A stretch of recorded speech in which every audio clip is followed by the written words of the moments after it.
28 November Suraj Ravindra Kotkar या युवा नेतृत्वाचा जन्मदिन. समाजसेवक स्वर्गीय तात्यासाहेब कोतकर यांच्याकडनं समाजसेवेचा वसा आणि वारसा लाभल्यानं लहानपणापासूनच संघटनात्मक कार्यास आरंभ. वक्तृत्व गुण लाभल्यानं शालेय जीवनात थोरांच्या जयंती पुण्यतिथी या कार्यक्रमातनं भाषणं होऊ लागली.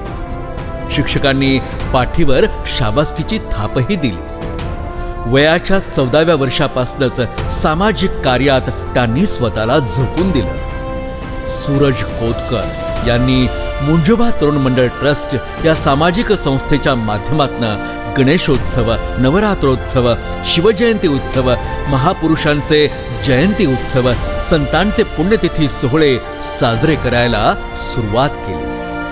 त्यांचा जनसंपर्क वाढत गेला. परिसरातील नागरिकांनी सूरज यांच्या या उपक्रमाचं भरभरून कौतुक केलं. केवळ निवडणुकीपुरतं नाही तर आपल्या सूरजनं सामाजिक जाणीवेतनं 2017 पासूनच सामाजिक कार्यास प्रारंभ केलाय आणि 2021 पासनं अनेकविध उपक्रम यशस्वीरित्या राबवले देखील, आणि तेही न थकता न थांबता. अशा आपल्या सूरज कोतकर यांचा आज वाढदिवस. उभ्या जगावर कोरोनाचं भीषण असं संकट ओढवलं असताना या काळात रक्ताचा तुटवडा सर्वांनाच जाणवला आणि म्हणूनच 1 मे 2021 मध्ये महारक्तदान शिबिर त्यांनी राबवलं. त्यात 48 पिशव्या रक्त संकलन झालं. अवघ्या 15 दिवसांनी भाळवणीमधील कोविड सेंटरला 1111 अंडी भेट म्हणून देण्यात आली, ज्याचा तिथं ऍडमिट असलेल्या रुग्णांना फायदाच झाला. आमदार संग्राम भैया जगताप यांच्या वाढदिवसाचं औचित्य साधत 14 जून रोजी स्नेहांकुर केडगाव इथं आवश्यक त्या वस्तूंचं वाटप करण्यात आलं.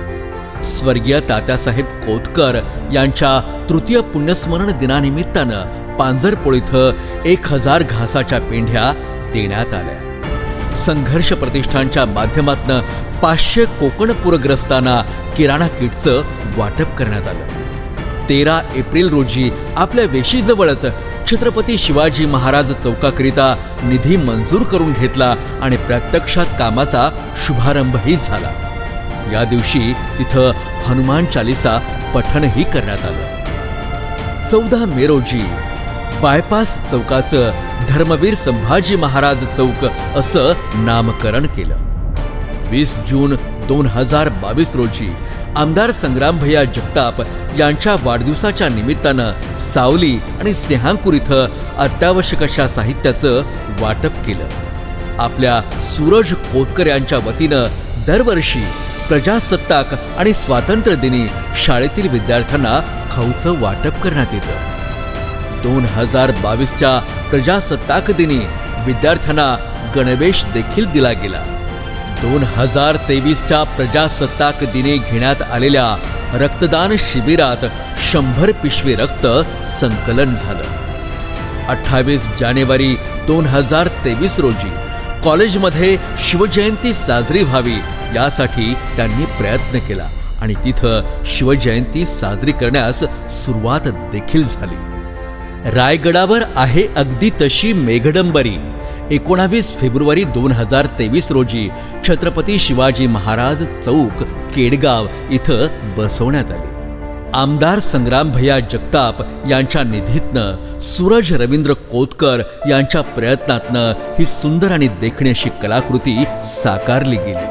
छत्रपती संभाजी राजे यांच्या शुभहस्ते तर आमदार संग्राम भैया जगताप आणि खासदार सुजयदादा विखे पाटील यांच्या उपस्थितीमध्ये हा लोकार्पण सोहळा पार पडला.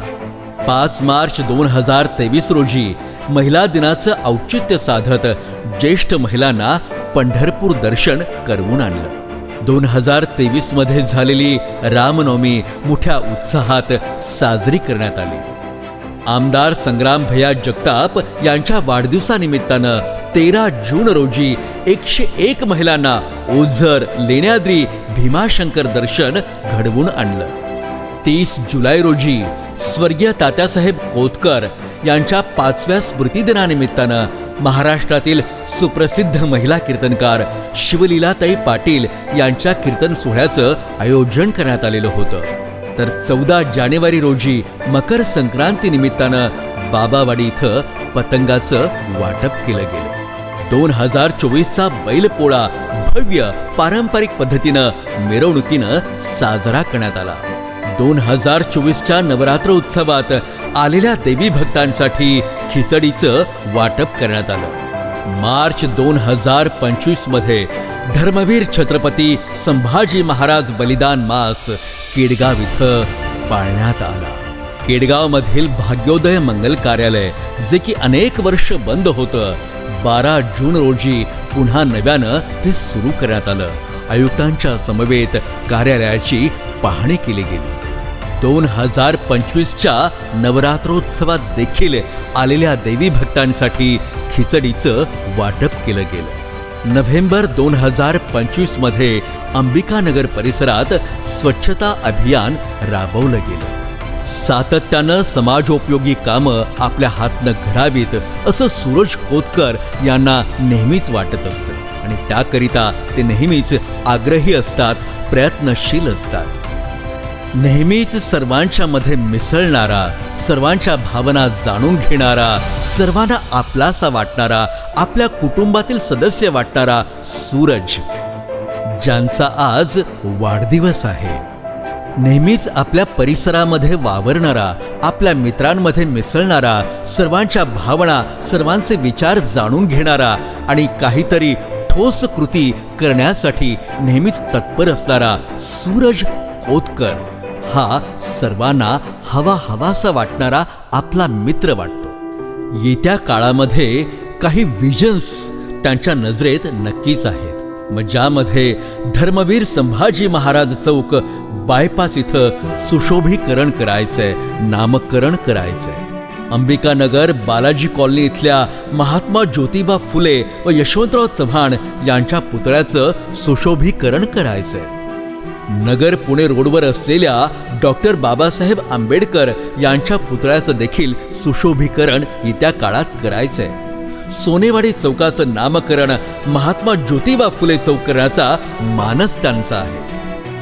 शासन दरबारी पाठपुरावा करून भाजीपाला विक्रेत्यांकरिता जागा उपलब्ध करायची आहे, त्यांना बसण्यासाठी शेड उभारायचे, हा मानसही त्यांचा आहे. एडीसीसी बँक ते अंबिका शाळा नेप्ती रोड या जागेपर्यंत रस्त्यास दुतर्फा अँटिक लाईट्स बसवायच्यात, विद्युत रोषणाई करून हा एक मॉडेल रस्ता बनवण्याचाही त्यांचा मानस आहे. प्रभाग क्रमांक 16 मधील एका मध्यवर्ती ओपन स्पेसमध्ये जॉगिंग ट्रॅक तयार करायचा आहे. लहान मुलांसाठी खेळण्या बसवायच्या आहेत, ओपन जिम उभारायची. प्रभाग क्रमांक 16 मधील मुख्य चौकात CCTV कॅमेरे आणि मोफत वायफाय बसवण्याचा देखील त्यांचा मानस आहे. अंबिकानगर बस स्टॉप असेल व शाहूनगर बस स्टॉप असेल, या ठिकाणी अत्याधुनिक असे स्टॉप निर्माण केले जाणार आहेत. आपल्या एकूण प्रवासाबाबत सूरज कोतकर म्हणतात, इथून पुढं असंच न थकता न थांबता कामं करत राहणार आहे. तुमचा आशीर्वाद मात्र असू द्या. ना थकलो ना थकणार, न थांबलो न थांबणार. इथून माग 2021 पासनं समाज सेवा करतोय, इथून पुढेही कायम करतच राहणार. कारण ते स्वतःला नेहमीच आपल्या कुटुंबातील एक सदस्य मानतात. आपला प्रभाग हा एक आदर्श प्रभाग व्हावा हे स्वप्न उराशी बाळगून हा सूरज आता नव्यानं उगवतोय.